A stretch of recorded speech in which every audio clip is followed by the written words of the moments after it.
মাত্র একটা 5 টাকার কুরকুরের প্যাকেট চুরি করার অপবাদে কৃষ্ণেন্দু নিজের জীবনকে বলিদান দিয়ে দিল। এবং অন্যদিকে 65 বছরের আদিবাসী একজন সিবিআই এর এএসআই অফিসারের ছাতিতে তীর ধনুক দিয়ে ক্ষত করে দেন।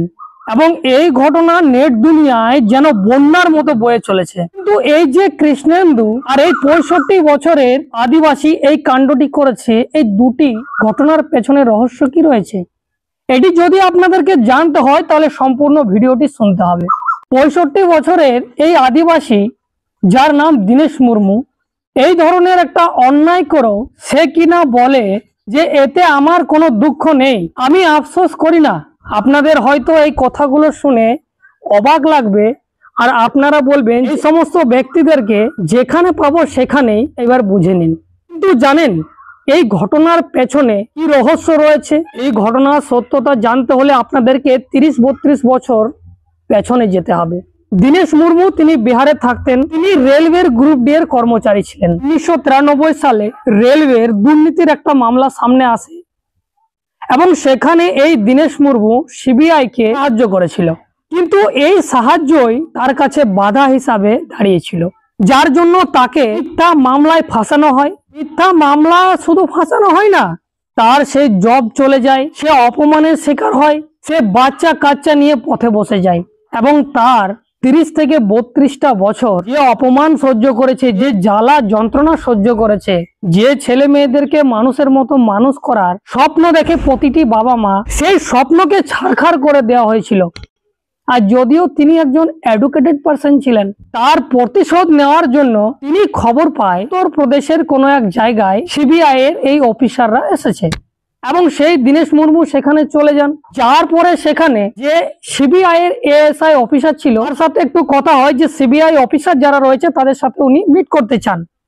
কারণ জানতে চাওয়া হয়, উনি বলেন না, উনি বলেন তাদের সাথে দেখা করব, তাকে ঢুকতে দেওয়া হয় না এবং তিনি চলে যান। তো গিয়ে সেই অফিসারের ছাতিতে তীর আর ধনুকে নিশানা করে ক্ষত করে দেয় এবং 5 সেন্টিমিটার পর্যন্ত সেই ধনুক অফিসারের ছাতিতে ঢুকে যায়।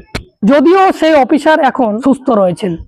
এই ঘটনাকে দেখে যখন ম্যাজিস্ট্রেটের সামনে নিয়ে যাওয়া হয় এই দীনেশ মুর্মুকে, তিনি এই সমস্ত বিবৃতি দিয়ে বলেছেন যে আমার 32টা বছর নষ্ট করেছে এই সিবিআই, আমার যে সম্মানহানি হয়েছে সেটা কি ফিরিয়ে দিতে পারবে?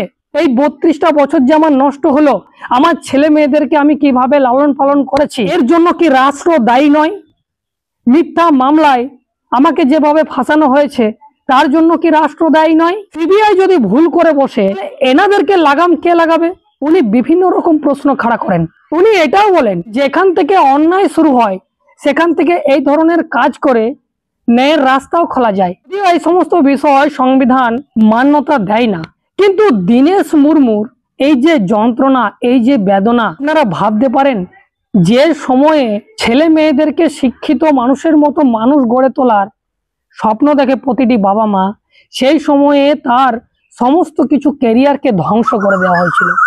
তার প্রতিশোধ নিতেই কিন্তু দীনেশ মুর্মু এই কাজ করেছেন।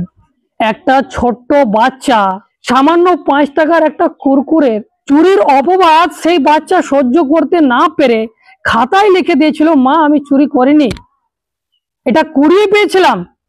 সে নিজের আত্মসম্মানের জন্য নিজেকে বলিদান দিয়ে দিয়েছে, একটা মাত্র ছোট বাচ্চা। তাহলে সেই দীনেশ মুর্মু একজন প্রাপ্তবয়স্ক, তার জ্ঞান বুদ্ধি রয়েছে, তিনি সরকারি কর্মচারী ছিলেন, আর তার সাথে যদি এইরকম একটা অপবাদজনক ঘটনা ঘটিয়ে দেওয়া যায় তাহলে কেন এই ধরনের কাণ্ড হবে না? প্রশ্ন এই দেশের সরকারের কাছে। তার জন্য আজকে এটা কোনো নিউজ নয়, আপনাদেরকে শুধুমাত্র গল্পের আকারে আমি আপনাদেরকে বললাম। এই ঘটনা যখন আমি পড়ছিলাম, আমি যত পড়ছিলাম আমি অবাক হচ্ছিলাম। এইভাবে মানুষের জীবনকে নষ্ট করে দেওয়া যায়? আপনাদের কি মনে হয় এই সমস্ত ঘটনা দেখে? অবশ্যই কমেন্ট করে জানাবেন। যদি প্রথমবার আপনারা দেখছেন, ফেসবুকে দেখে থাকলে ফলো করে নেবেন, ইউটিউবে গিয়ে সার্চ করুন দ্য লং প্রসেস, সেখানে সাবস্ক্রাইব করে রাখুন, কারণ আমি ধরনের কন্টেন্ট নিয়ে আসি।